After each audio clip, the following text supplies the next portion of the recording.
Prologue I, Lynn. You've been through it before, haven't you? We've been through it. I thought possible to just go through it. I reminisce in melancholy as I pass through the archway of the massive brick wall, covered in ivy and leading to the black forest on either side.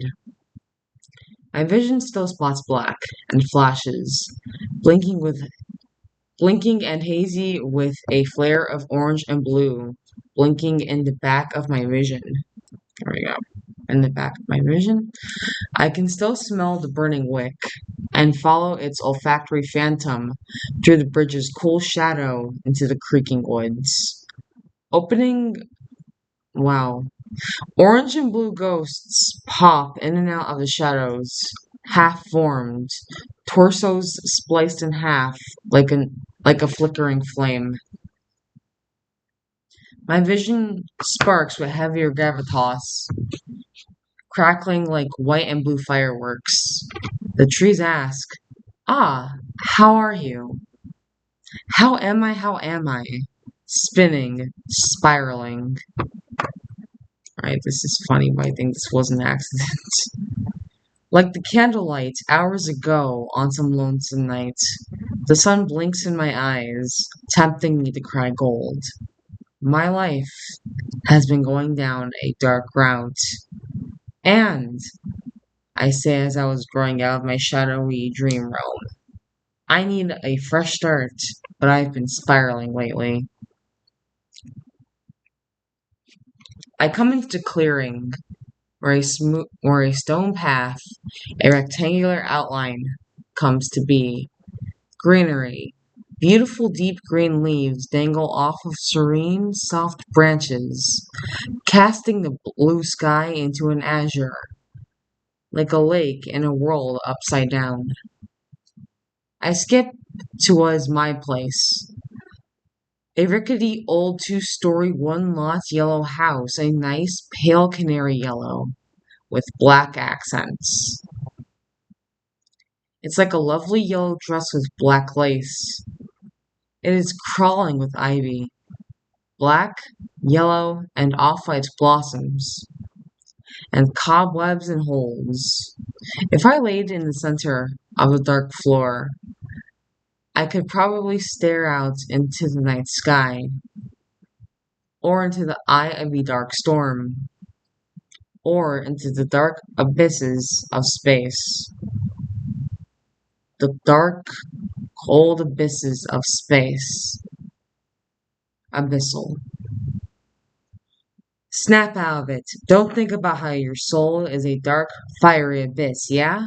Just keep walking, skipping, frolicking, down the path to the weathered gate, which remains locked and latched in place, even if the breeze is pounding against it. Creak, creak, creak. The sky certainly opened up here. It's a giant blue abyss. But I also spot some clouds from the sides. Yes, above the forest, coming in, a periwinkle gray, ripped or rubbed edge of the sky. The edge? Now that'd be cool, wouldn't it? I even feel the breeze trying to push my skin inwards. Think about how your soul is a dark, fiery abyss. It burns into black at the edges, even when it creases into a dark recess at its heart. Its searing fingertips reach out to the stretches of the night, grasping for the cold, white pearl of the moon. Instead, you walk into the sun, its golden surface tearing into char, until you wake up again. Until I wake up again. After stumbling between two dark oak trees, I wade through some itchy grass into a heavily shaded backyard. I'm on the pathway toward an inclination facing away from me, jagged yet straightforward toward a door on the second story. I've seen houses like this. These are cool. I see the railing and ponder how good of an idea it might be to head upstairs. The railing looks pretty tempting. I step forward, grass crunching under my feet. The air is cool as it sharply wisps by through shadowy holes. I can hear the creak of the gate jingle in place, as if calling me, but the shadowy door above beckons me too. I take a deep breath and grab the railing, pressing my foot against the bottom stair. There's suddenly a weight in my mouth that goes, or drops, down to my stomach as I hear the bottom step groan softly. I could shuffle up the stairs, get in through that door, I decide as my thoughts clear from the dark haze. Or I could go check out the house from the front yard and finally start fixing up. And fix myself up. Yeah, it's, well, it isn't good, but it's going to be. And that's going to start with me. I should just relax here, actually. I hear birds chirp through the branches, even if their song has been muffled by the thick brush. The sunlight doesn't really get through here, other than the form of shattered glass breaking through the leaves. It's so peaceful and quiet. I continually creak up the stairs, one step weight under my boots at a time. My feet are starting to get tired. While I'm not sore today, I've only become more fatigued by my trip here. In the middle of the steps, I'm afraid that I might be causing a fire hazard by blocking the door. Yes, the fire hazard to the old, quite literally broken house. I slip off my heavy backpack and just barely place it on the step behind me, weighing it down on the step when an extra loud groan and crack. Uh-oh. It isn't going to break, is it? I take another deep breath, lean against the railing, and look at the house. Sorry, I traveled through this forest for so long. Miles and miles of stranger streets and open fields of telephone wires and bridges and almost getting lost in forest and more forest. That was one neighborhood that was very close to home. It had a lot of Korean supermarkets and cafes, but Vietnamese and even Chinese shops were set up too. My old neighborhood is so diverse though, full of Eastern Asian, Middle Eastern, all sorts of European, Hispanic culture. We even have different African setups. I sigh. It isn't good to miss home. I mean, yeah, I ponder, leaning against the railing and breathing in the cool, crisp, yet soft air. Everywhere has thugs, but my old neighborhood is one of the most thuggish places in the country, though, at least I think, as far as I know. And, like, what I faced was abuse. Hmm. I sleepily rest against the railing. It's so peaceful out here. I lean on the railing and sigh. Yes, everything still sucks. I hear someone say, but it doesn't have to. Someone's right next to me, and they have brown hair swept in front of their face. Oh shit, I am not a people person. I turn and shake hands with them. Our hands feel soft and clammy, and every time I shake someone's hand, I'm shocked at how warm they feel, how beefy they feel in comparison to me. If I make them smile by smiling back, that should be smiling first. Hey, I ask, how did you know I was depressed as shit? They scoff and point at my face. It's written all over your face, dude. I nod. That's good. At least then my face won't lie by smiling like my hometown kept pressuring me to. They lean back. Oh yeah, but like, fuck people. I laugh. Yeah, I mean, you reminded me of myself. They hug their knees and shrug, in a way. I look around and ask, so where'd you come from? Or were you here the entire time? They point to a pale green house nearby. There, like I said, I get depressed too. So you found me out in the backyard. I nodded. How's it working out? They shrug with one shoulder. Meh, but they look at me with sadness in their eyes. What's up with your house, man? They turn to me. It's not repaired yet.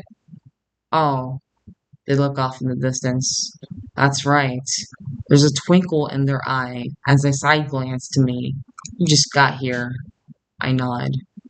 They grab a knee and look off the ledge. The grass is dry and grayish, and leaves fall from the trees. I shudder. Oh shit. It's autumn. It's already autumn. I sigh. Yeah? They say. That's pretty shit, but like, what are you gonna do? This person and I start to lean back and enjoy the weather and look into the shadows, jagged and fluffy by the maple leaves. There are so many jagged maple leaves. Why are they dry? On their way to death? Hey, they say, sticking a hand out to me. My name's Hayden, by the way. I take their hand and it's almost clammy. Whenever I take someone's hand, it feels like this. We shake. Lynn. I'm Lynn. They tilt their head and smile. Well, it's nice to meet you. I smile and say nothing. But it feels like the shadows beneath me are shifting. Something else beneath me is shifting. The staircase? I look at the stairs and see the door, but it's like attached to something else. I turn to Hayden. Hey, I felt drawn to these stairs ending. I point to the door. Hayden looks to it with a blank, almost dead serious stare. What? That place? Their gaze shifts from side to side, and they say, why would you want to go up there? There's a part of me which created the room behind there, and I want to go explore it. Huh? It's been calling to me. Hayden shifts and looks down. And shrugs from one shoulder to the other uncomfortably. I guess that makes sense, but they don't seem entirely convinced. Then they look off to the side, past the fence. I look, too, feeling a rising wind pass my face, one that feels kind of warm, but my eyes start to burn at the psychological sensation of discovery. A big one. A giant black mass. Silhouettes, flat-topped, they're buildings. Or are they? The shadows burn, the sunlight burns, it all burns my eyes as I can barely tell what the fuck is going on. What the? I look over to Hayden and see the glow of the city on their face. Is it a city? I glance over, but there's a giant white ball of light. I look back into Hayden's dark eyes again, and their blank face. Their mouth has an awkward smirk as their hands are in the pockets of their dark ripped jeans. What? I jerk my head over. Don't you see that? They look over. See what? And for a moment, they disappear into the light. They seem to burn at the edges, and I feel my physical form disappear. I hurriedly lean over and grab Hayden's shoulders, and they push back. Dude, what's going on with you? Sorry, I thought I was going to lose you. I take a step back, and they and I are steeped in shadow, and I look over the fence again. It's a bunch of blurred silhouettes. I reach out. What the fuck? I murmur. They turn and look. Oh yeah, I don't know what the fuck that is. But you see it. Is that why you grabbed me? I saw you disappearing into the sunlight, I explain, holding out my hands. It was this great white light. They smirk as they give me an incredulous stare. I was disappearing into heaven? I lean back and stare at the sky, a calm, dynamic dark blue. Wouldn't that be creepy? I ask flatly. We look back over the city. I take a deep breath as I observe it. I smell burning wax, and I see outlines of buildings that quickly disappear, crumbling like dying ghosts. It sends chills down my spine.